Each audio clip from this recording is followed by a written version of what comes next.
Good morning, dreamers. How are you today?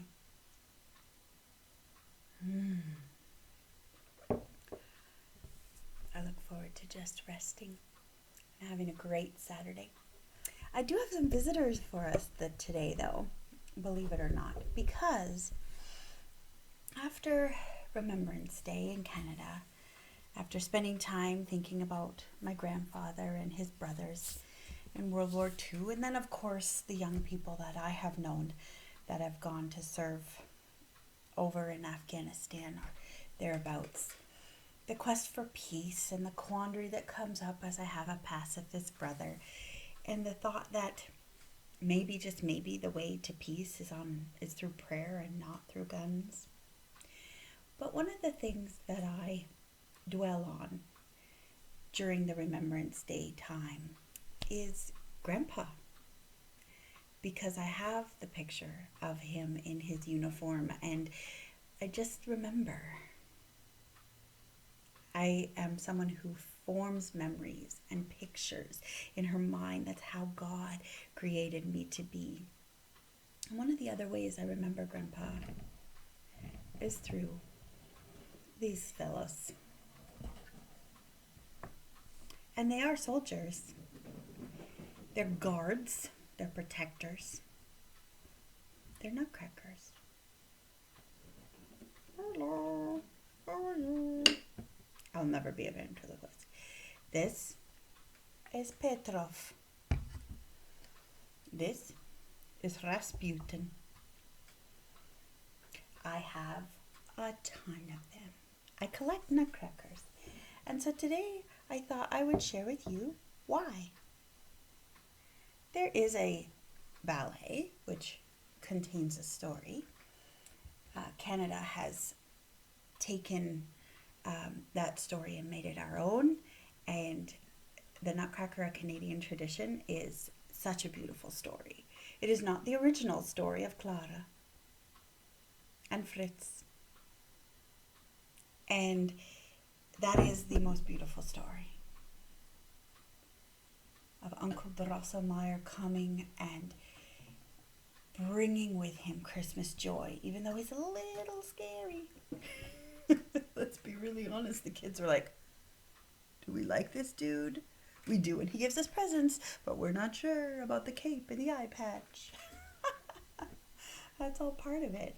The weird uncle that's a little off. You know who you are. But filled with love and filled with joy. We all have our Drosselmeyers. But Grandpa was not a Drosselmeyer. Grandpa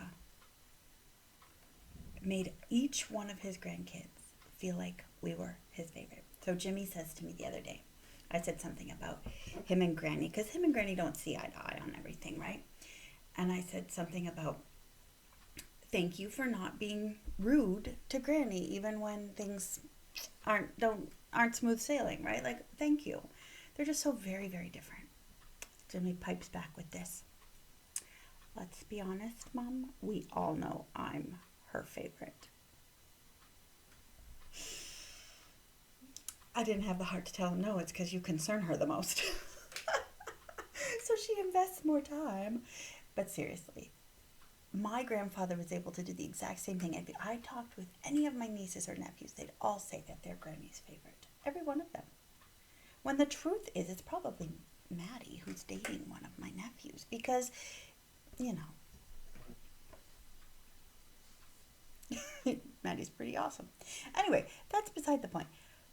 My grandfather had the same ability. Every grandchild thought we were his favorite. And one of the ways he did that for us granddaughters, oh, and by the way, I was his favorite because I'm the baby. Just saying. They all thought they were. I knew I was. Anyway, one of the ways he taught us that we were valuable was he took us on our very first, this is the granddaughters, he took us on our very first date when we turned 13. And he taught us how we should be treated. There are times in my life when I wish I had listened. not going to go there today. But the Nutcracker, ever since he took me to see the Nutcracker, ever since, I've started collecting these because they remind me of Grandpa. It's not about the story, because stories can change and alter even though the music stays the same. Some hold drums and some hold director wands. Some hold swords. I like the ones that don't hold weapons, but I have some that hold swords and military guns. Goodness, there's hockey ones that hold hockey sticks. And there's, Jimmy has a Mountie one. It's beautiful. I have a silver and pink one that holds a lollipop. There are snowman ones that hold broomsticks. There's all kinds of these. They're just beautiful decorations, but each one reminds me of Grandpa. So that's part one of why I collect nutcrackers, if ever you wanted to know why. I will talk a little bit more about this throughout the Christmas season, because I think it's important to remember that a season like this is for building memories. It's not for all the stuff stuck in containers in the ocean. It's for building memories, remembering those that have gone before. Surrounded by such a great cloud of witnesses, I run the race. It's from the holy text that Christians view as a guide. And it's true. We're surrounded by such a great cloud of witnesses. That cloud is those that have gone before. And Grandpa and Grandma, I miss them this time of year. It's okay to miss people that you love very, very much. That's why every day I sit at Grandma's table. So thankful when my cousin called and said, "Hey, do you want Grandma's table? We need to get different furniture in our house." And I just, yes, I want Grandma's table.